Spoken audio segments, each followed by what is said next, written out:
I'd like to take you on a tour of Mac Mansion, one of my favorite houses. Built by my friend and colleague Gabby, who sometimes goes by Mac, this house is an intensive passive solar design, and is chock full of examples of how to use reclaimed materials in your construction. At the time this video was made, this building was available for rent on AirBnB, and the link is in the video description. I was actually around and helped out the initial field study that put up the shell of this building.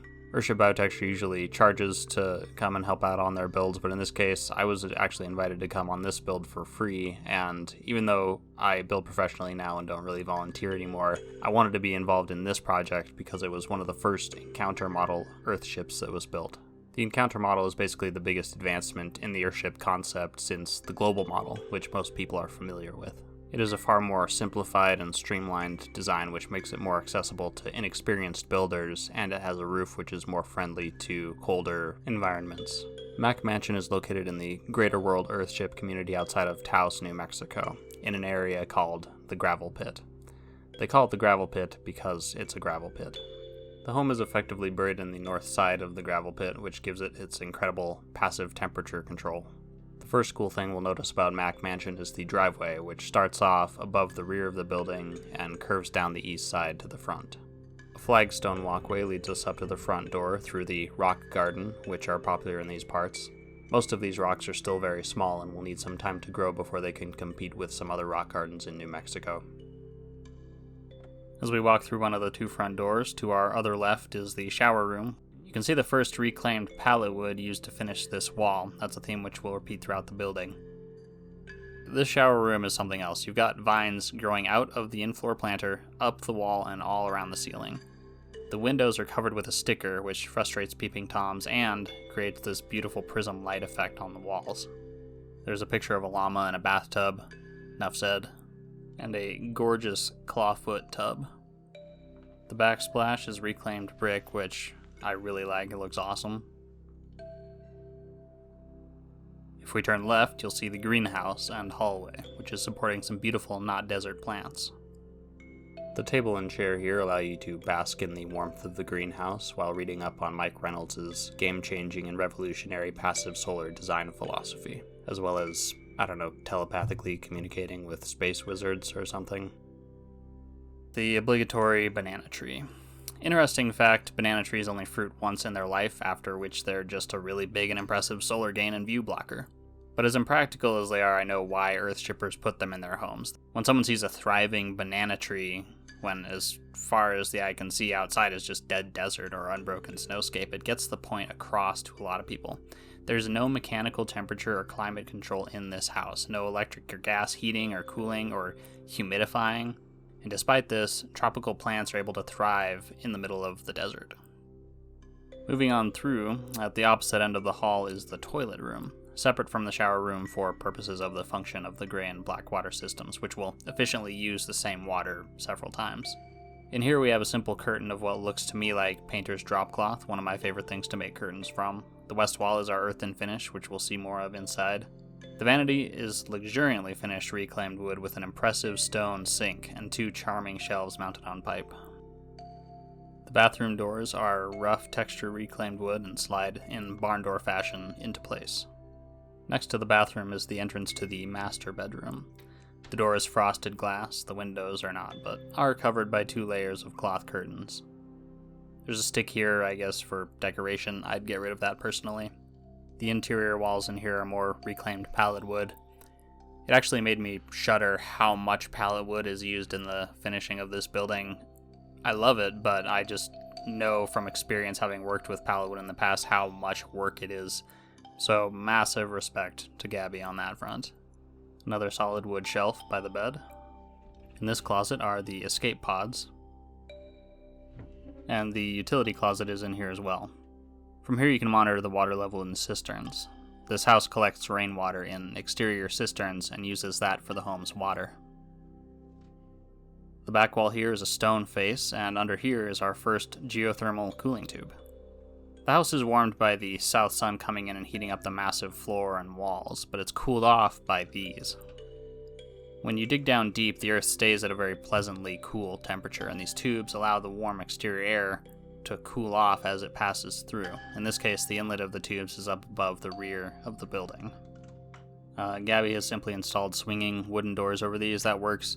Personally, I like sliding doors as it lets you adjust how much air you want in. Here we have the main closet, the back of which is the earth finished wall. Just keeping my purse and things in here right now.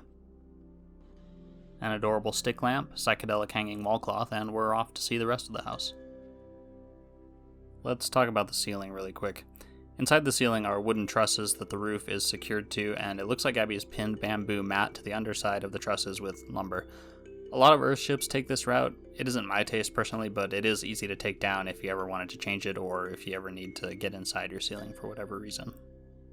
Here you can get a glimpse of some of the water recycling system that feeds the in-ground planter beds. Look at how happy this fig tree is. Look at all the little figs. Okay, now let's dive into the main living space. Door has some more textured sticker. As we enter, we can see and hear the kitchen, a loft area with a bed and a comfy sitting area. To our immediate left is a cozy bar with stools, the end of which is more of that heavy textured reclaimed wood that looks really cool. This little section of wall at the end of the bar is more reclaimed pallet wood, but much smaller pieces, kind of puzzled together. And that's a great idea because it allows you to cut up and use a lot of the pieces of pallet wood that you weren't able to use in other places because it was too small or damaged or whatever. The bar itself is a handsome piece of solid wood. More llamas, never a bad thing. The kitchen top itself is another incredible piece of solid timber slab with an extra wide metal sink. Totally not basic floor mat. The kitchen cabinets are an impressive use of reclaimed wood in their own right. The backsplash behind the kitchen top is metal, and it looks like it was treated maybe the same way the floor was, which I'll talk about later.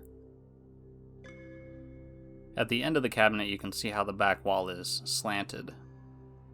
Earthship Biotexture is obsessed with the use of rammed earth tires for construction, and for rammed earth tires to be stable and hold up the earth the home is buried in, they have to be battered back course by course as you build up, causing the interior to be slanted. So this is a clever way of marrying the shelves to the wall without having a huge gap there.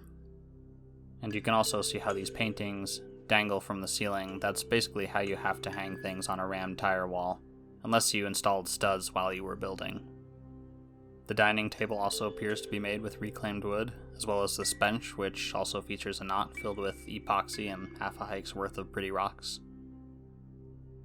Alright, now I have to talk about this back wall. This wall was sealed with multiple applications of linseed oil and paint thinner, and it's absolutely perfect. It's not dusty or oily, but just right, and you can tell it's strong too. You can also see a lot of very beautiful straw flecks in the final coats. Here's one of the cooling tubes in this space. The air coming through is nice and cool and flowing well. I noticed that the cooling tubes do not seal very well at all. They definitely need some weatherproofing, as do the doors and the interior transoms. However, despite this, the house performs very well. It dropped down to about 18 degrees at night while I was there, and I highly doubt that it dropped below 68 degrees on the interior. It stayed very comfortable. Alright, so this area is pretty special, and it's unique in Earthship construction as far as I'm aware.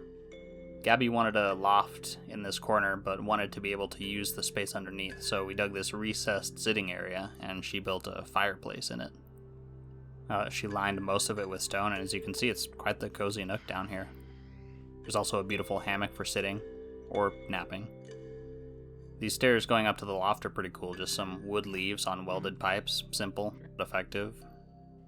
And if we walk up here, there's an absurdly soft mattress, and the area is ringed with wooden poles. There's also some black curtains you can draw around for privacy.